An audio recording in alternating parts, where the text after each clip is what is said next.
Bonjour à tous, aujourd'hui je vais vous présenter la nouvelle gamme de front wing de pumping, donc les nouvelles pumps pro qui viennent s'intercaler juste au-dessus des pumps classiques. Tout d'abord, c'est des front wing qui vont être un tout petit peu moins accessibles que les pumps classiques parce qu'elles ont beaucoup plus d'envergure. Donc si vous débutez le pumping, je vous conseille d'aller voir mon ancienne vidéo sur les pumps classiques. Ça va être pour des gens qui savent quand même faire un petit peu de pumping. Donc il y a deux tailles, il y a la 1750 Pro, alors elles sont énormes, attention, je sais pas si ça rentre dans le cadre.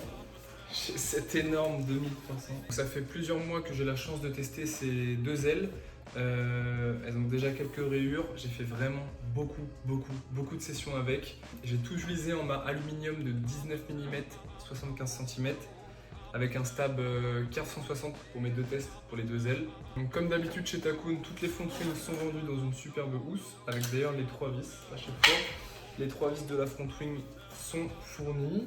Donc la première taille de la gamme, c'est une 1750, donc, qui fait 151 cm d'envergure pour 13 de ratio. Donc c'est une aile qui est super glissante, elle est assez fine, ça se pompe super facilement. Ça demande un tout petit peu de vitesse au départ. On peut quand même la dead start et la drop start, c'est possible. Moi, ce que j'adore avec cette aile, c'est enchaîner les pontons. Par exemple, je me suis fait quelques fois là, des petites randonnées avec des amis. Donc des randonnées pumping, on allait de ponton en ponton. Et c'est vrai que celle-là, sans fatigue, c'est génial. C'est un super pumping, une glisse qui est très longue. Au niveau de la maniabilité, bon, ça fait quand même 151 cm d'envergure. Mais étonnamment, on peut quand même tourner avec un petit peu d'angle avec. On n'est pas obligé de tourner totalement à plat. Je vais conseiller cette aile vraiment pour tous les gabarits, hein. J'ai un ami qui fait 50 kg, il l'a pompé sans aucune difficulté. Une fois qu'elle est lancée, c'est génial. Il y a une sensation de rebond. C'est-à-dire qu'à chaque coup de pump, ça nous fait remonter en haut du mât et on va pouvoir la pomper hyper efficacement et assez facilement au final.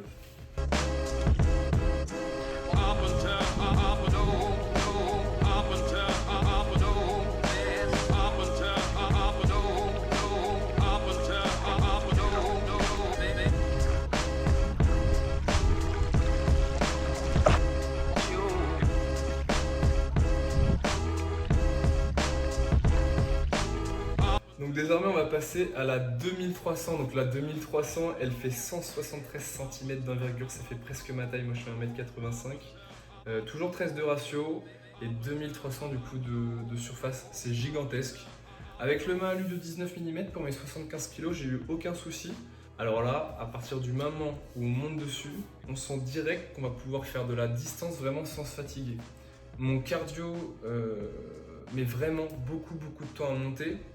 Je sais que moi, mon temps max avec cette aile, il est de 16 minutes. Avant, j'étais de 10 minutes avec les pumps classiques. Quelqu'un qui est déjà très fort, avec de bonnes cuisses et un très bon cardio, va pouvoir passer, je pense, facilement la barre des 1 heure, honnêtement. C'est vraiment très facile. Ça demande quasiment aucune force, c'est hyper porteur à basse vitesse. On peut la dead start, drop start. Au niveau de la maniabilité, par contre, il va falloir faire attention, il faut vraiment tourner à plat. Pour pas partir à l'erreur, parce que 1m73 ça peut vite vous embarquer à l'erreur. Donc voilà, moi je trouve que c'est une super gamme avec deux ailes qui sont bien complémentaires. Une qui est super pour enchaîner les runs et une autre pour la grande qui est vraiment géniale pour essayer de battre son propre record, de tenir le plus longtemps. Au niveau des gabarits, pareil, mon ami de 50 kg a testé la 2300, il a pu faire 10 minutes alors que je crois qu'il tenait 2-3 minutes avant. Même les plus gros gabarits vont pouvoir battre leur durée de vol quoi, sans aucun souci je pense.